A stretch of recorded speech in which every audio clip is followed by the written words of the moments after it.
Coming to you live from downtown Detroit, this is Benzinga's Pre-Market Prep with your host, Joel Elconin. This is a volatile puppy here, isn't it? And Dennis Dick. I'm bidding a penny. I will buy the stock for a penny. With everything you need to start your trading day.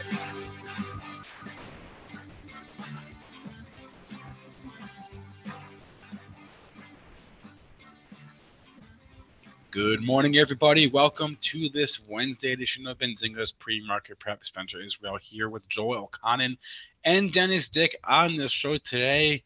I think Dennis put it best on the pre-market show. The only question is, are you buying this dip? So that's what we'll talk about. We had a pretty interesting after-hour session yesterday, of course, with the news that Gary Cohn is stepping down as Trump's top economic advisor. So we'll talk about that and what that led to happening in the markets yesterday and this morning. We've got a couple of earnings to talk about. We have URBN, we have ROST, we have Autodesk, we have HRB, who all reported yesterday after the bell. Dollar Tree is this morning, Momo is this morning, Abercrombie and Fitch.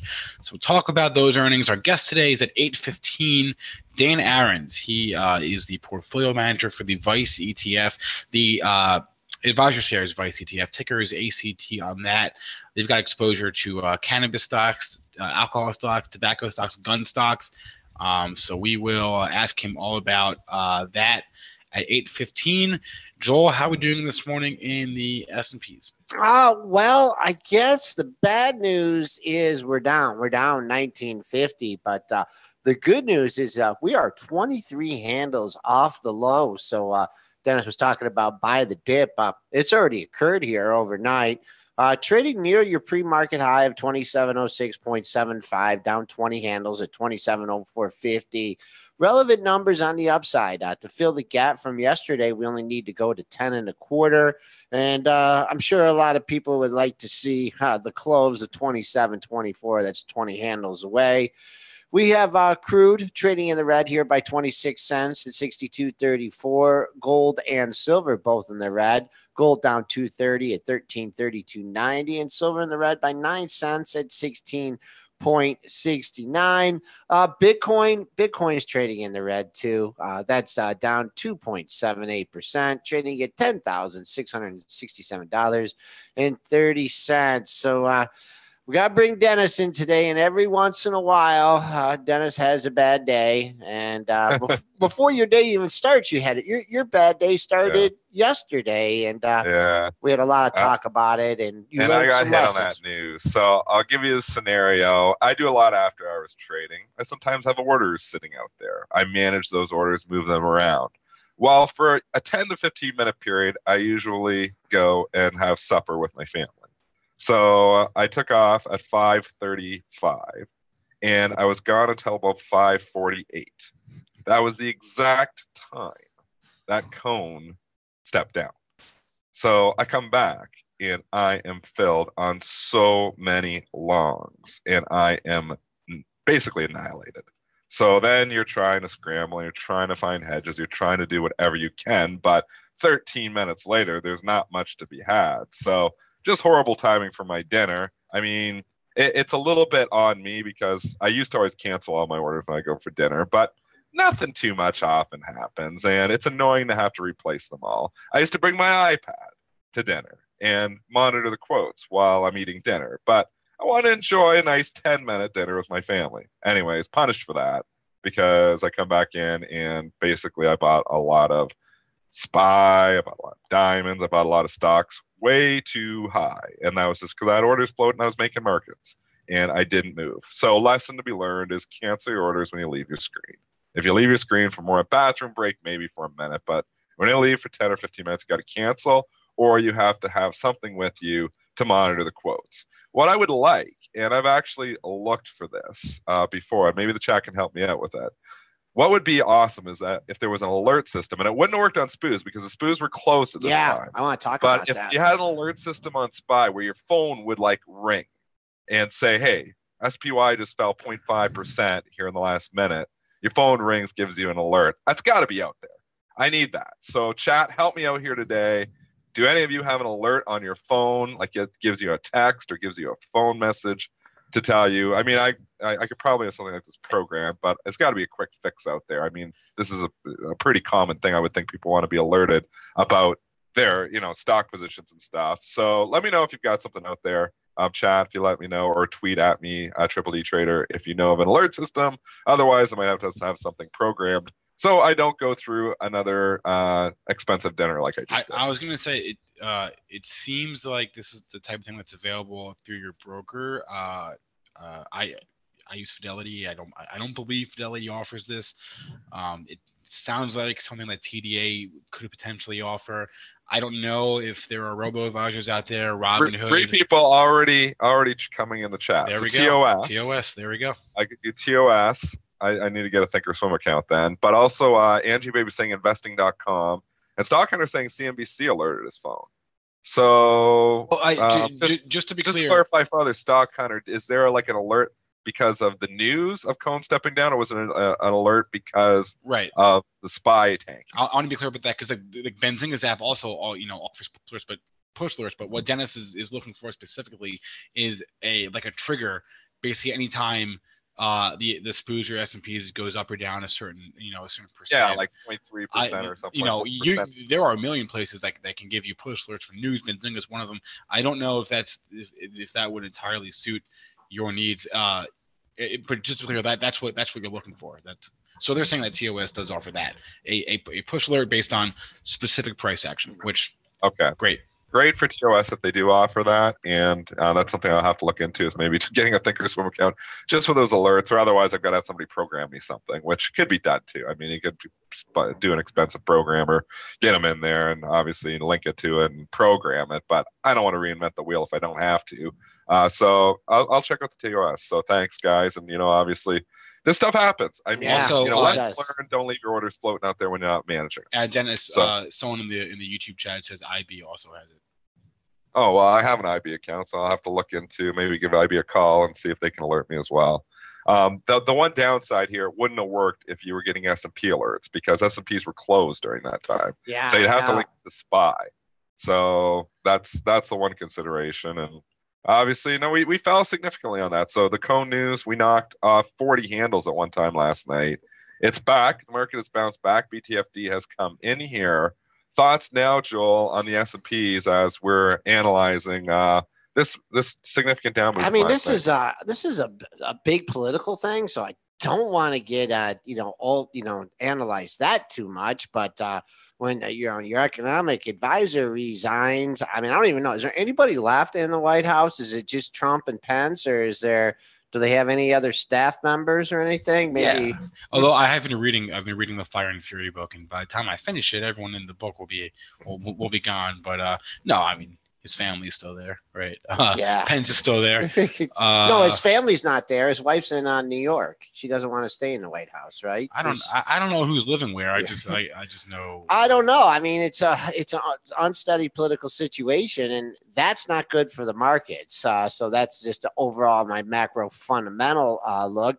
Purely technical, we're on the rebound. We're 22 points off the low. So I think the worst is over, at least for today. We got to fill the gap from yesterday at 10 1/4. And, now line in the sand here, 27.24. That was the close from yesterday. That's a big level. If that's a close above there, to me, the street's blowing this off and saying, no big deal here. And, things will proceed.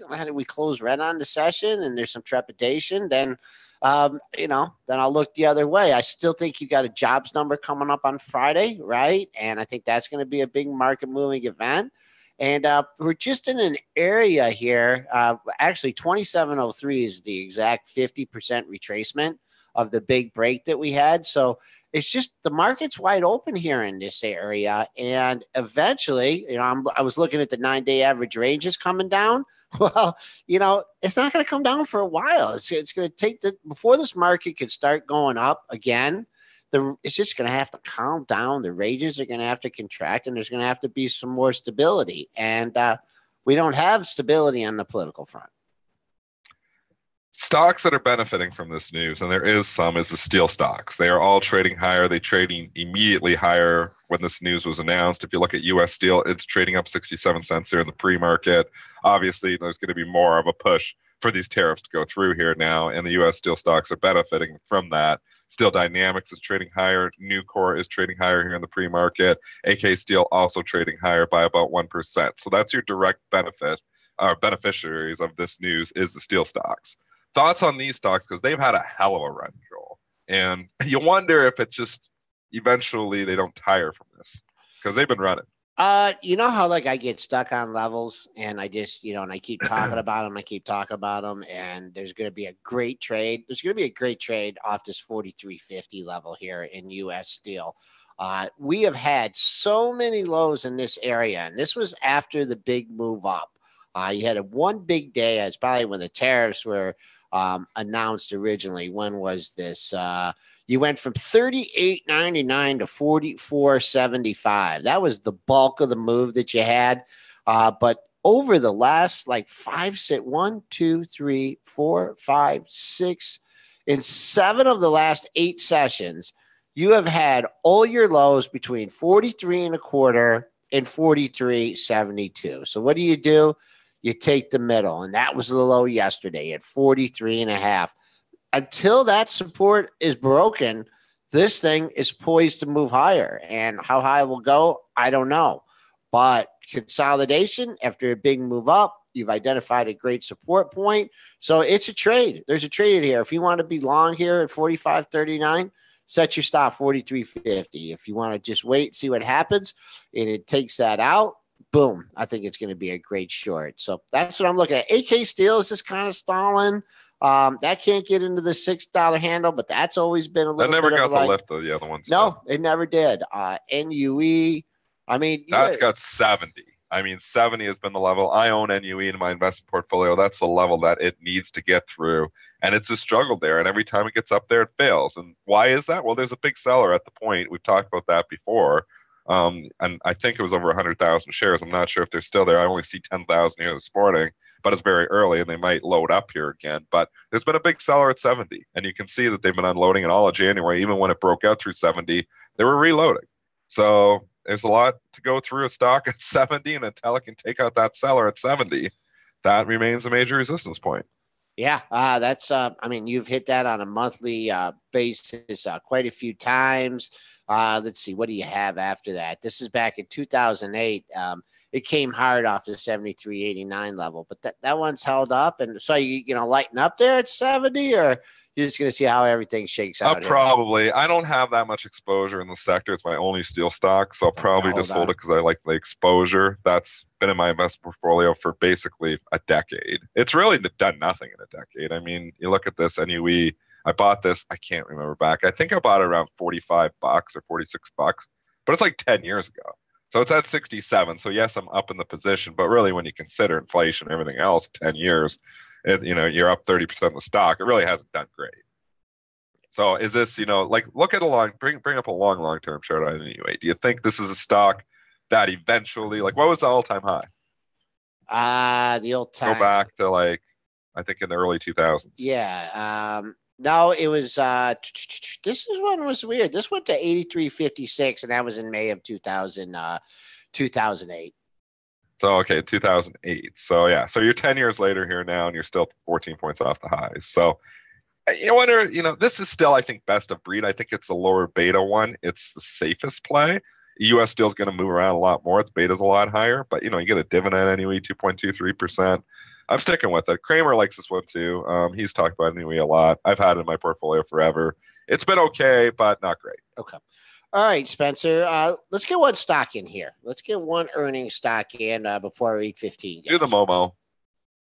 The Momo, okay. Yeah, and I do own this in my investment portfolio. All right, Momo reporting this morning.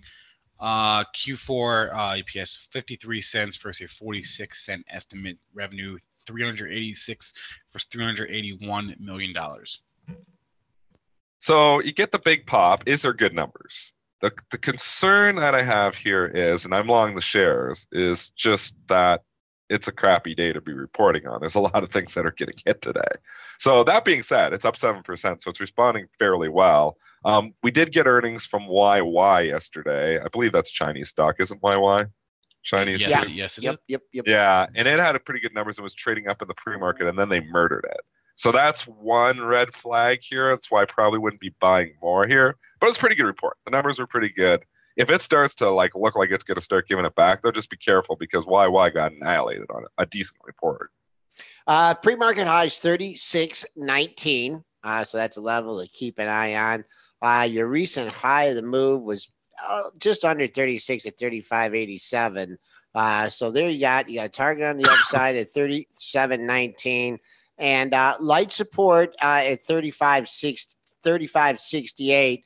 Since you made that high at 37.19, that's been holding as support. So keep an eye on that. Always want to see continuation through the pre-market high.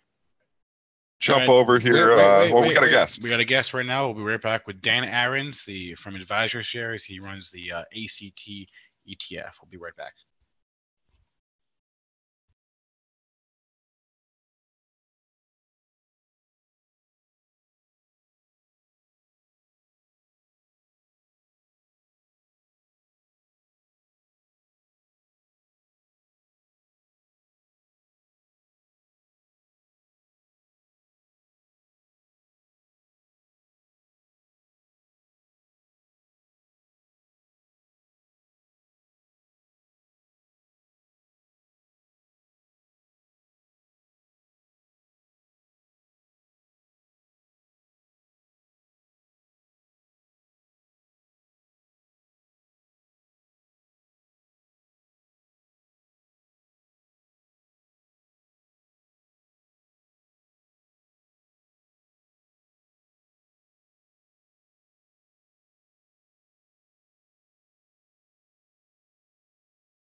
Welcome back, everyone, to Pre-Market Prep. Spencer Israel, Joel Elconin, and Dennis Dick, and we are on the line with a new guest, someone who's not been on the show before, Dan Ahrens. He with AdvisorShares. He manages the Vice ETF. Their ticker is ACT. Dan, how's it going today? Good. Good morning, guys. So I was looking at the allocation of the ETF. Can you kind of break that down for us quickly? Sure. Well, we're definitely the only fund of our type. We do choose to specialize in just three areas that our ticker symbol represents, and that's alcohol, cannabis, and tobacco. Cannabis is certainly the most controversial one there that everyone wants to talk about, but we're big believers in alcohol and tobacco as sort of recession resistant, at the very least, areas. These are areas that continue to perform relatively well over the long term, no matter what the market's doing, no matter what the economy's doing. And we feel there's going to be a great deal of overlap between those industries and legal cannabis or marijuana, even more in the future. Explain your exposure to the marijuana space. Is that via like GW Pharma type companies, or traditional biotechs? Is it to smaller OTC type companies? Yeah, it's a great question. It's primarily the biotech and pharmaceuticals, as you just said. Now, I need to tell you a little of a background or a story to make sense out of this. Now, most of our funds are sub-advised. We work with other advisors, portfolio managers to launch actively managed ETFs. We had a lot of people contacting us over the last year or two wanting to do a marijuana or cannabis fund. And we had to very quickly tell them, no, it's not going to work in the United States. Not yet anyway. There's not enough large, liquid, exchange-listed companies to invest in. And that's because they're not legal under federal law. So we did the homework and decided to create this Vice ETF, with that exposure. So our prospectus limits us very purposely to companies that are legal at a federal level. And that means they have a DEA license or registration, or, at least their vendors and so on do, where even Jeff Sessions would agree this company is doing business legally in the United States. So again, mainly the pharmaceutical and biotech companies, they're doing some very good work trying to develop drugs, and some have developed drugs and got FDA approvals to get, again, approved for regular drugs that are FDA approved that are cannabis based. We also invest in some ancillary companies, like a great example is Scott's Miracle-Gro. They have a whole division now specifically devoted to marijuana growing. How do you guys, and I'm talking specifically about marijuana now, how do you guys find companies that are like Scott's Miracle-Gro or like a biotech? How do you find the companies that do have exposure to cannabis in some way? A lot of homework. I do a great deal of investigation because there's not a defined industry per se to invest in like there is in alcohol and tobacco and other areas. So once again, a lot of investigative work.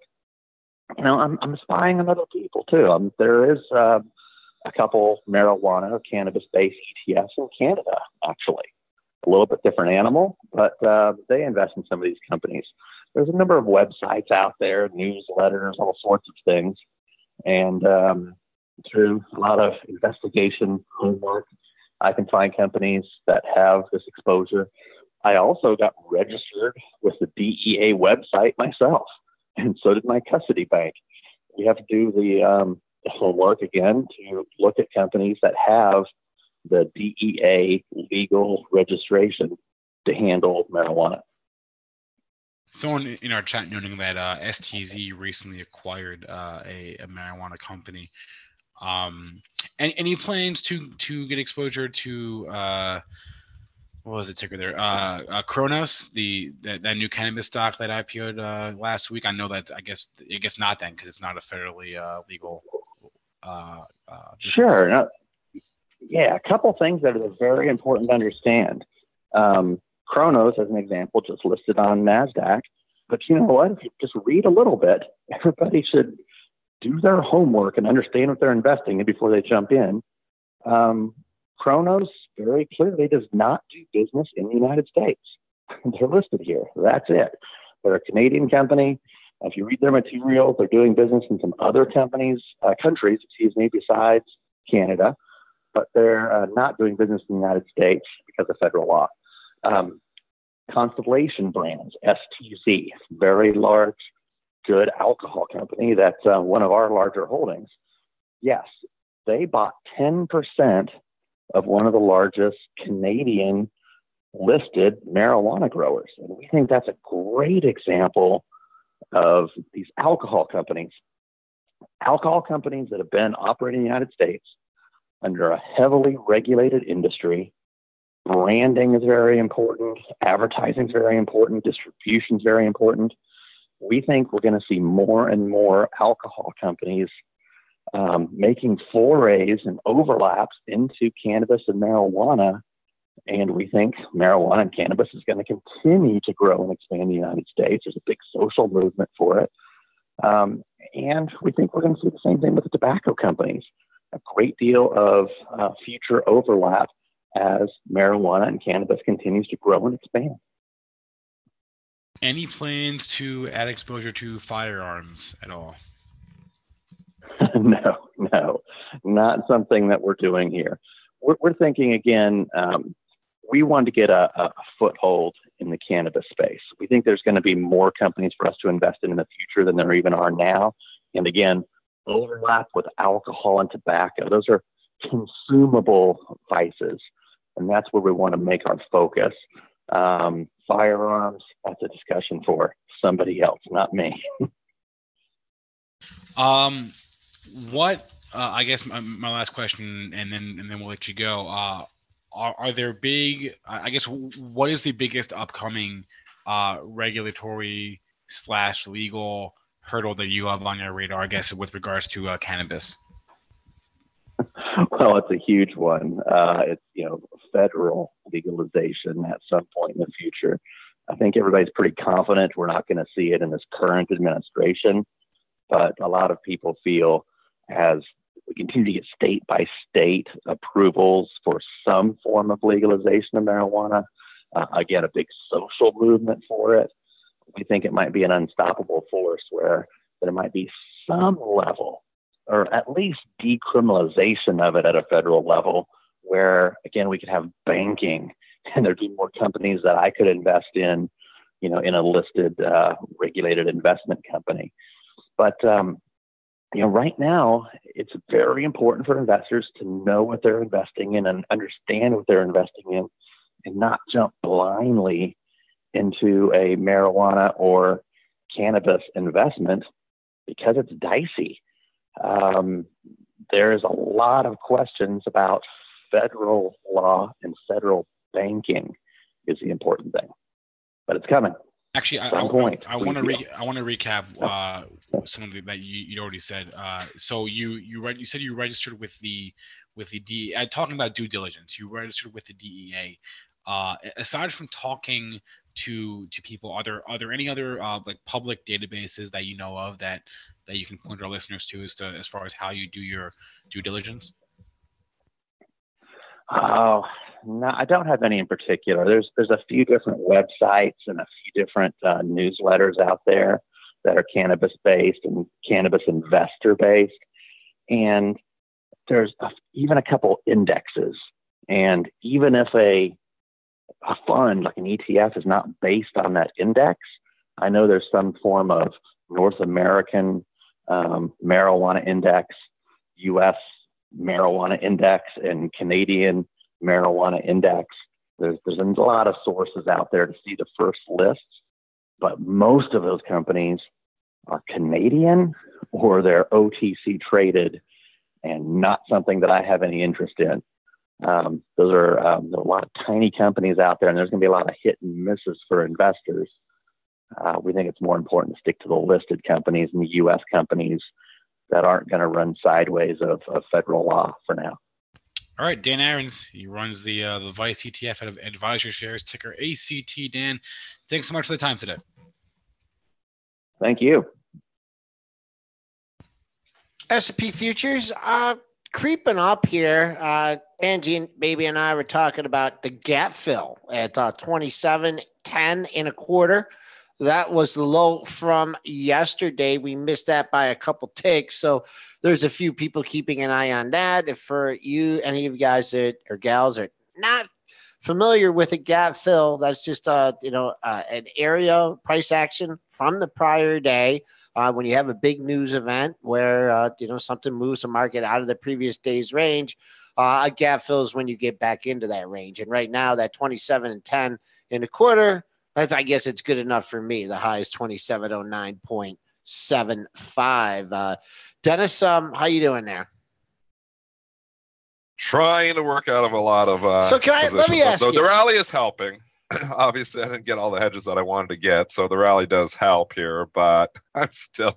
Well, one thing you didn't mention, is like not only did you lose money, if you would have been at your desk, you might have made a few shekels there. That's too. What is upsetting more than the actual loss is that this is the kind of event that I would make money at because I'm there, obviously, to take advantage of the news. It's coming in, hit bids, do whatever, and I'm on the opposite side of the trade because I'm not sitting at my desk. So I'm gonna get those alerts though. It's a learning experience. I'll chalk that up to and thanks chat. I'm gonna check out the IB and see if I can get maybe a phone call to my iPhone, which would have helped me a lot yesterday. And I can't like say, Dennis, you got to follow the spoos. The spoos would have helped you because they would have done absolutely no good. The spoos weren't open. Yeah. So you have to be an alert on the SPY to solve this event. And the spoos are closed from 5:15 to 6 o'clock.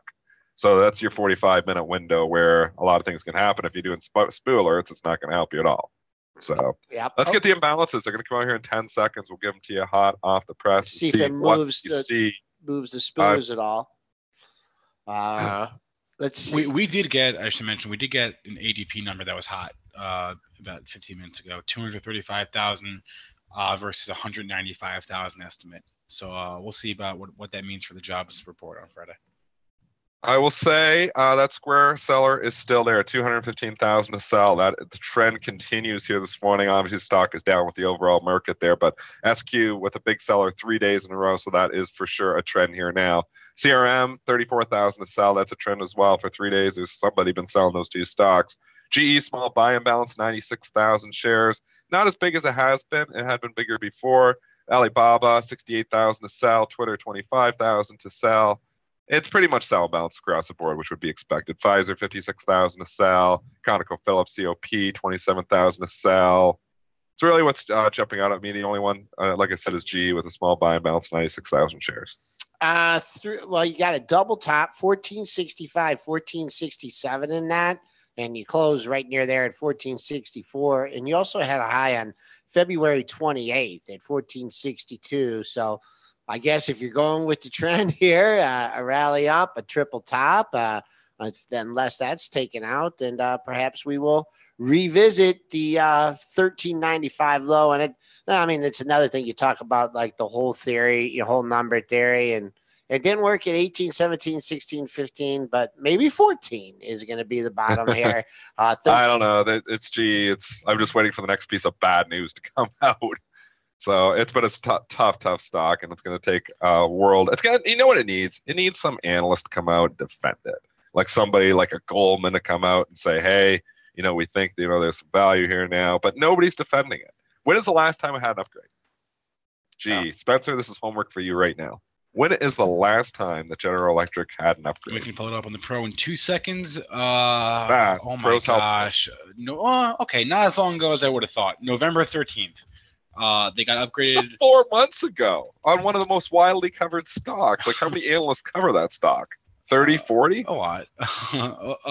Probably almost every analyst covering that stock, and it hasn't had one upgrade in the last 4 months. That upgrade was from Langenberg, not a huge firm. If I go back to October 23rd, Bank of America upgraded them to a buy. Obviously, they've since downgraded the stock, so that was who's that buys on this? Like who currently has a buy? Currently's got a buy on GE. Jesus. I don't know if I'm making you dig here. I don't know if anyone does. No, I don't know. Spencer does. Nobody has a buy on GE. Spencer, you full disclosure. Wait, I found one. Okay, Citigroup maintained their buy at the end of January. They lowered their price target. It's down to 23. But Citigroup, they're out to lunch. They're gonna have to be downgrading soon. Citigroup has a buy. Oh gosh, that's incredible. I don't know of anyone else. Everybody hates GE that has a buy, including me, and I own it. And Spencer, you still own it too, don't you? I dabbled. Yeah. Are you gonna have to file like a 13F or anything? Yeah, right. Yeah. Nope. I don't see any large firms besides Citi that has a buy right now.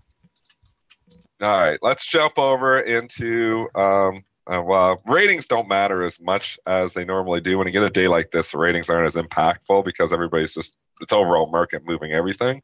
But Netflix is catching a downgrade here at Stifel this morning. Full disclosure, I do have a short position in Netflix here.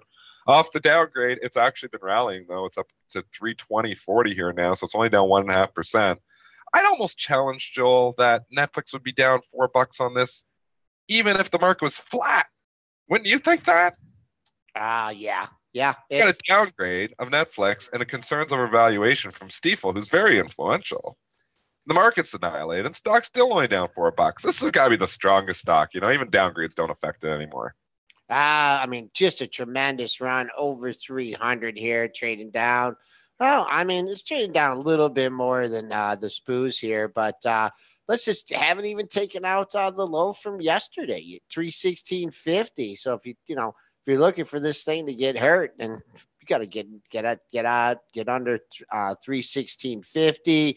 The all-time high and the close right near each other, 25.79 was the high, 25.22 the close. So if you're looking for a target, I think sellers will step down a little bit, maybe, 325. But so far, I mean, this thing can barely, it's red, but nowhere near yesterday's low of 316.50.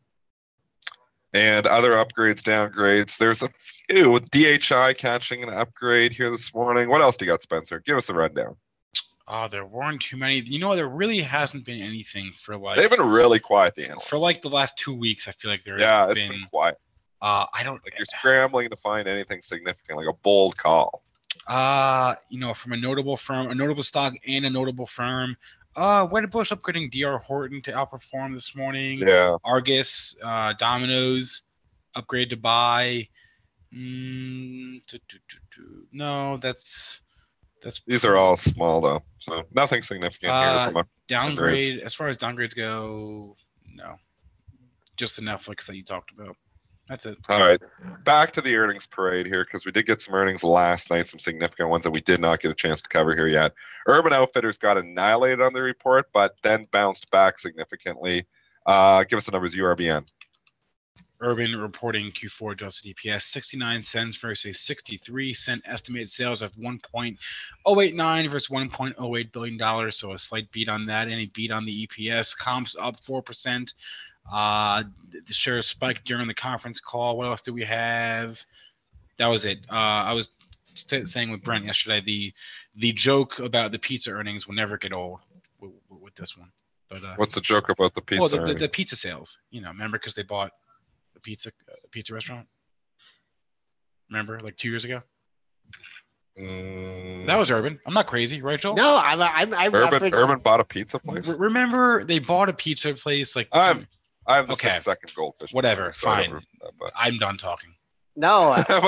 What about Comcast though. doing Bitcoin stuff? You guys got down on me about that yesterday, and then I saw you sent out an email about Comcast talking about. Is it Bitcoin or blockchain stuff? Same thing. All right. Let's talk. Urban's only down 73 cents here, 36 and a quarter. It was down a lot. It was down when Dennis was having dinner. I went down to 32.67. Holy man. They had this thing down to the 32 handle. Look at all the support you got down there. Sometimes things just get crazy. And there's the opportunities. If you're trading these earnings events, have a price that you want to own the stock at. Sometimes this is a 36.98 stock close. You're going to hit it down 15%. The retailers have been in favor, so the report wasn't great, but stocks are bouncing back because the retailers are back in favor again. Yeah, if you would have been quick on the draw, you would have seen there was 3 lows on the 8th, 9th, and 12th of February from 32.35 to 32.93. So if you would have been holding out for the 32.35, you'd get a big ND, nothing done. If you were sticking your neck out at 32.90, you got a nice fill on this. Now, it's rebounding here, but, man, whoever did some early buying here, I mean, you did have a pop up to 37.52. But looking at your 15-minute chart here, there's a battle going on at 36 and a quarter. Over your last 3 brackets, that is where the stopper's been. So keep an eye, more upside. Definitely got to take out 36 and a quarter. You do have a decent seller there. Yesterday's close up at 36.98. I'm sure a lot of people would like to see that. And trading right at yesterday's low, too, 35.96. That was buffeted by a 35.74 low. So, technically this thing is setting up pretty good, but I'm keeping an eye on 36 and a quarter. Sticking with the retailers, ROST stores, ROST reported earnings. Spencer, how'd they do? ROST reporting yesterday Q4 adjusted EPS $1.19 versus a 93 cent estimate. Sales 4.1 versus $3.96 billion. Comps up 5%. They're raising their quarterly dividend from 16 cents to 22.5 cents per share. They gave some guidance as well. Q1 EPS guidance coming in higher. They see comps up 1 to 2%. Fiscal year EPS guidance coming in line. And some of these discount retailers have really held up well. We know that. TJX is another one that's held up very well. So it's not surprising that they can report a good report and still gets hit. It's all about expectations. Expectations are much higher for a ROST stores than they are for an Urban Outfitters. So if you're looking and wondering why Urban would rally on that report and rally from the lows, and ROST stores would be selling off on its report, it's all about expectations once again. Expectations simply too high, and that's why stock is down at 77 bucks. All right, big all range when that number came out. 83 was the high and 73 was the low, Dennis, and 500,000 shares traded in that bracket. So can't sniff at that. Now the volume has just been dwindling here, and we're just hanging out down 351 at 77 even. I'm going to throw out that crazy action in the pre-market, and what I want to alert our traders, investors to is the lower 76 handle. Let's see here. Oh, no, it's I'm sorry, the upper 76 handle. You had 1, 2, throw out yesterday's low. That's way up at 78.16. But your 3 prior lows right there were right at the 76.75 area, the range 68 to 90. So that's you hold there. That's where you had your support fair. You got a chance to rally up. Underneath that, as it went in the pre-market, not much under there. 73 even was your pre-market low. That eclipsed the former low of the move, which was a double bottom at 74 even. Coming back on the upside, boy, it's got a long ways to go to fill the gap. You would need to get up. No, really, only a buck 20, a buck 30, 78.16 would fill the gap from Tuesday's trading. New all-time high for Autodesk, ADSK, after hours and in the pre-market here. Spencer, details on their report. ADSK Q4 adjusted EPS of a 9-cent loss versus an 11-cent loss estimate. Sales $554 versus $544 million. So a beat on both those numbers. Subscription revenue $1.18 billion, up 106% year over year. Q1 guidance that they gave was a little bit light. Stock up $10 pre-market, or actually $12 here now pre-market. New all-time highs here, Joel. ADSK is back. What do they? I'm not going to ask you, Dennis, because you get mad and you're having a bad day. Spencer, what do they do? Spencer 100 down. It's technology. I thought, I don't know what I thought. I don't know. It's software company. I know that. Sure. Multinational software corporation that makes software for architecture, engineering, construction, manufacturing, media, and the entertainment industries. There we go. All right. Software. All right. Your high, your new all-time high, made 133.74. Now you backed off. That's your resistance here. Minor support at 127.55. That's where you backed off to after making that high, and you're just kind of creeping back up here. I mean, there's not, it doesn't look like you got a step down seller. It looks like there's still a buyer in here. I would use that pre-market high 133.70 as a target. And one more actually a couple more. H&R Block from last night, and then we'll get to Dollar Tree as well. H&R Block was trading up significantly after hours. Yeah. It's still bid up here this morning at 27.25, so it is going to be opening higher here today. How they do? HRB Q3 adjusted EPS a $1.16 loss versus a $1.29 loss estimate.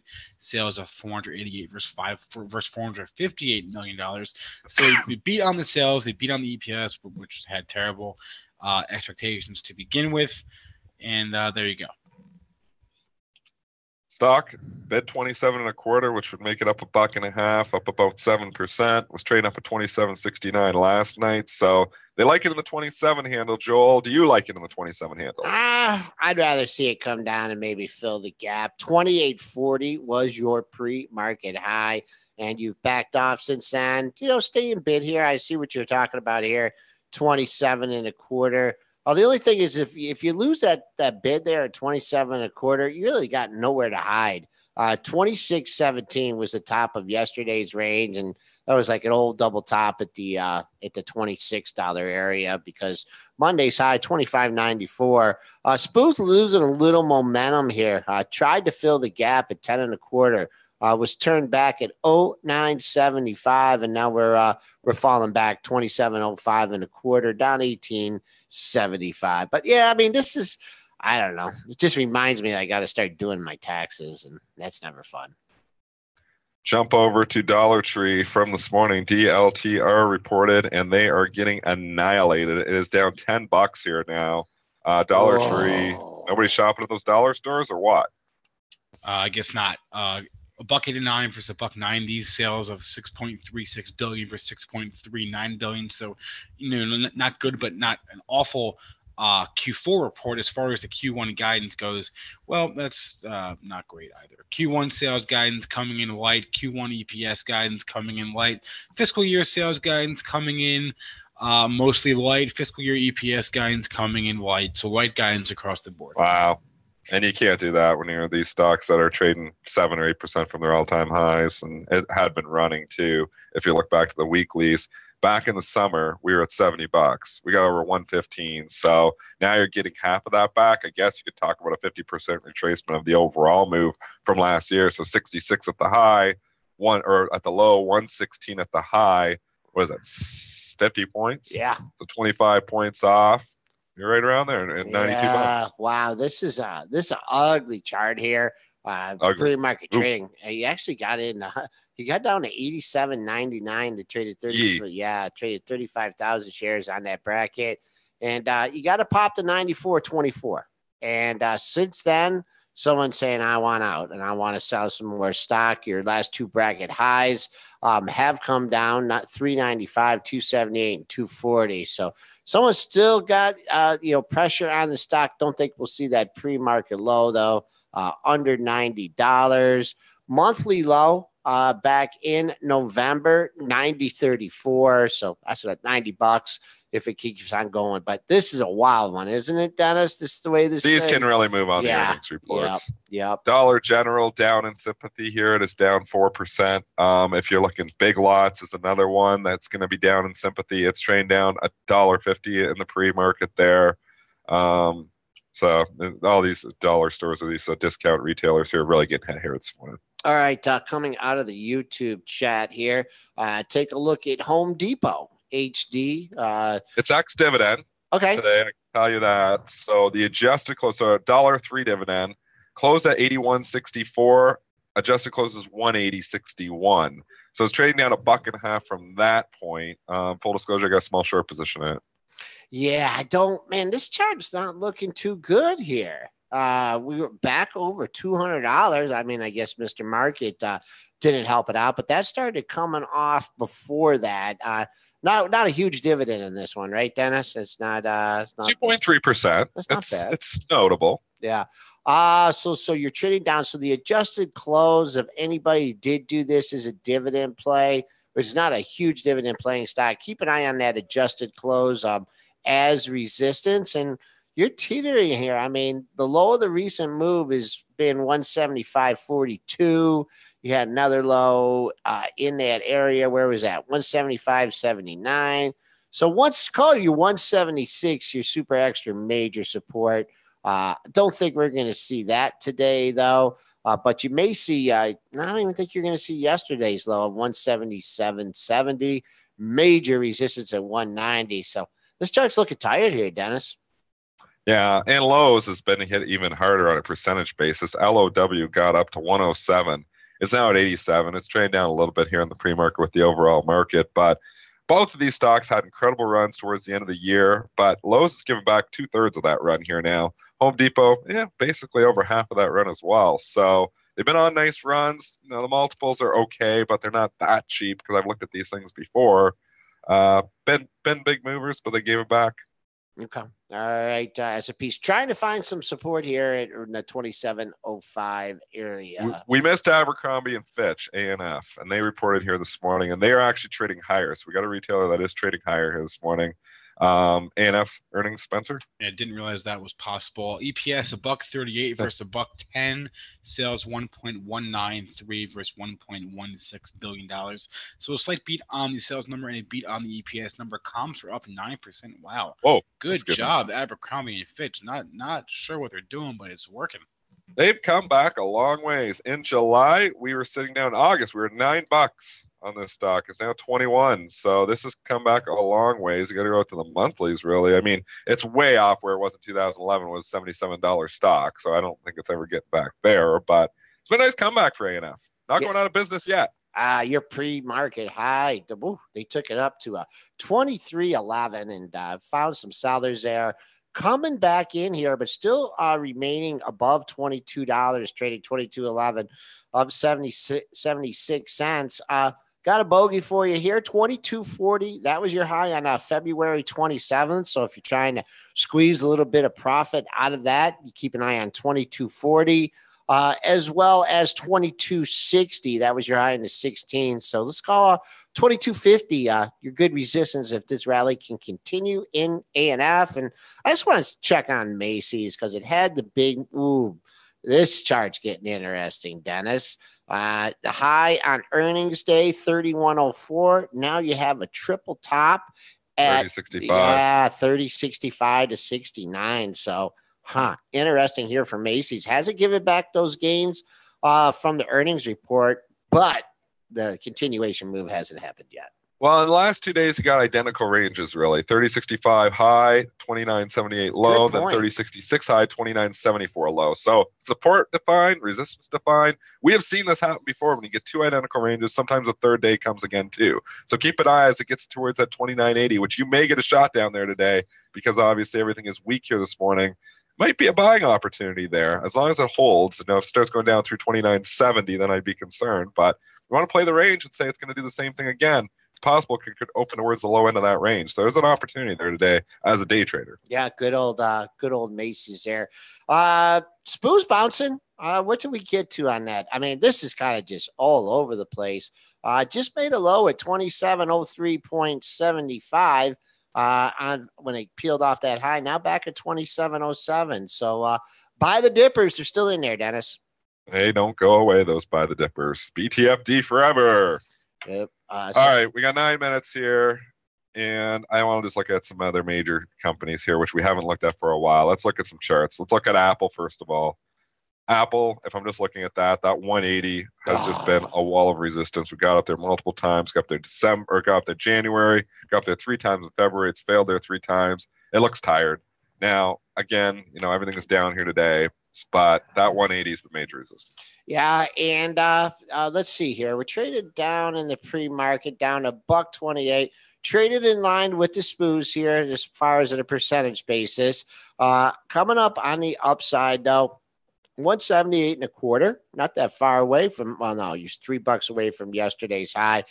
For me, getting above yesterday's low, 76.13, and testing the close. You've actually had 3 closes here in the 176 handle, 176.21 to 176.82. So I don't know, maybe someone's trying to wiggle out of a piece here, maybe a secret seller at 176.50. So keep an eye on that area as you've had 3 consecutive closes. Dennis, you mentioned that 180 area, kissed it, they get up there again, but don't think we'll see that today.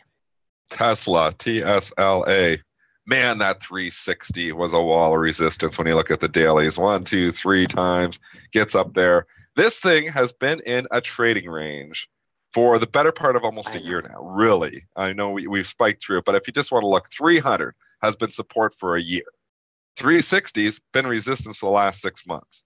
So I'm going to keep saying, every time this gets near 300, it's a buy. Every time it gets up in the upper 350s, it's a sell. Kind of in the middle of nowhere here at 325, though. Yeah, it is. And it's, 300 have been those ranges, and it's, goes quickly. I mean, it hit 360, what that was on February 27th. We're traded down 217. I call 337. That splits the highs from the 2 prior days. So we're a ways from that. I guess if you're looking for a rally here, you got to clear the close at 28.20. Yesterday's low, 327.03. Kind of in a little bit of a air zone here because your 3-day low is not to 322.97. Jump over to Google. We'll look at GOOGL. Stocks down $6 in the pre-market, holding up well. Some of these tech stocks, I'm just looking overall. some of the tech stocks are actually holding up not bad. And that's because they've been the strongest stocks. So you think about, Google, the Facebooks and stuff, they're down what the overall market is, but the betas are higher. So they're actually holding up fairly well. What do you think of Google, though? You're right in the middle of this range. You got this 1150 to 1050. We're sitting right around 1095 today. We're in the middle of this range too. Yeah, major resistance, double top for a big stock like this, 1144.20 in a quarter. That's history though here. Back much closer to 1,000. Currently trading 1093.17. So let's take a look here. 94.50 was yesterday's low. So, if you're bullish here, you're trying to buy the dip, you're getting a chance at yesterday's low. The problem is that if you buy this dip and it keeps on going, it's $22 down to Monday's low of 72.20. But there's just a lot of air in this market, Dennis. I mean, all over the place, and on the SPOOs.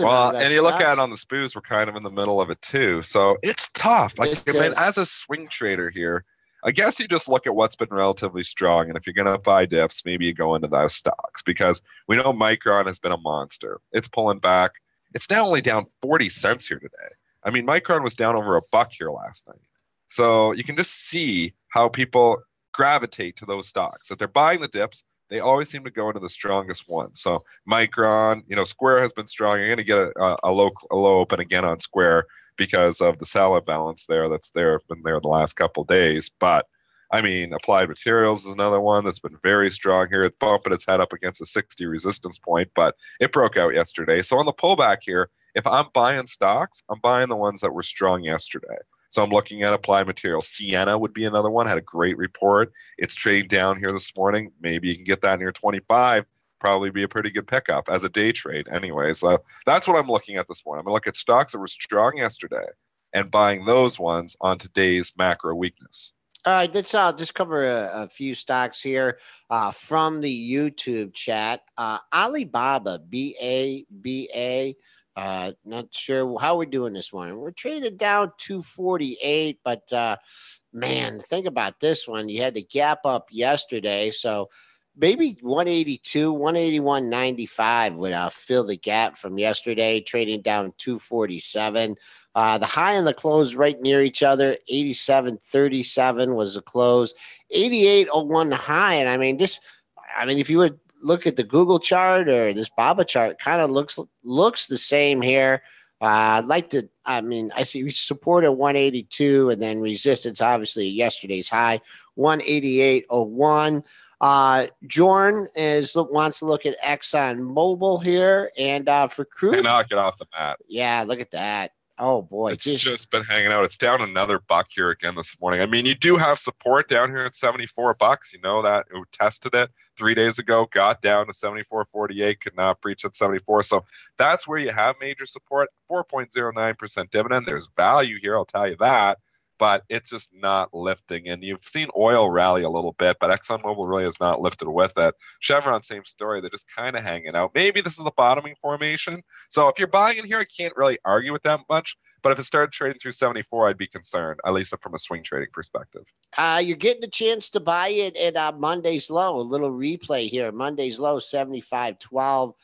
You're trading at 75.27 here in the session. Traded a little bit lower, but holding 75 is critical. 75.05 is your pre-market low. Dennis mentioned the super extra major support down at the low of the move when the rest of the market melted down at 73.90. And let's see here. OSTK. I can't feel my Facebook there is talking about OSTK. That stock reports tonight, doesn't it? No, is that due to report tonight? I think it's next Friday. Is it next? Oh, it is? Okay. Well, anyways, I don't know why it keeps popping up on the calendar, but I don't know if anybody knows. I'm not sure. Quite honestly, I'm not sure. When we have it in our calendar, it's an unconfirmed date as the 15th. So anyway, it's coming up. So here's a stock that everybody was jumping. This was jumping on the blockchain stuff / Bitcoin stuff, and got annihilated in January, February with the overall market. It's starting to form a base. I think it's starting to look okay on the chart. From a valuation perspective, I don't know if it makes any sense at all. But from a technical perspective, as long as it's above 60, we'll go yesterday's low, 59.90. That's where it's got to hold. Yeah, kind of a tight range over the last two sessions. Good support here. Well, I'd say minor support here. At your previous day's lows, 59.90 and 58.75. You go into rally mode here. I don't know. This thing just moves all over the place. You got to take out 62.82. That was a high from yesterday, but previous 2 days highs were right at 61.10.15. So maybe a seller will reemerge there, but hard to get a feel for this chart here, especially coming up to earnings. You have people squaring positions. Jazz would be our final stock of the day. UPS that got an upgrade yesterday, right? Yeah, I think it did. It got some commentary. I'm not sure if it was an upgrade or not. Yeah, and that filled the gap here when it was coming down off its earnings. You had a gap of 109.23. You got to 110 yesterday, 110.04, trading down 80 cents. So if you want to get back, 110, there's some room here. Might have a little problem reaching it this morning. All right, Spencer, 9 o'clock in 25 seconds. You want to wrap things up, preview tomorrow's show. Wow, first time we've actually ended at 9 in a while. Tomorrow's show, we got two guests on the docket, Market Shaking and then Larry McDonald. So they will join the show tomorrow to give us their thoughts on specific names. Both of those guys are pretty good at taking names on the fly. So looking forward to that tomorrow. If you want to catch any part of our podcast or catch the show again, you can go to iTunes, SoundCloud, or Stitcher for that, or go to youtube.com/BenzingaTV. Don't forget to check out bzforum.com. The Benzinga Women's Wealth Forum is coming up on March 21st in Boston. If you enter the promo code PMP, Papa Mary Papa, you get 50% off a ticket. And that's all I got to say. So hope you all have had a good morning so far, and you have a good rest of your day. We will see you folks on Thursday.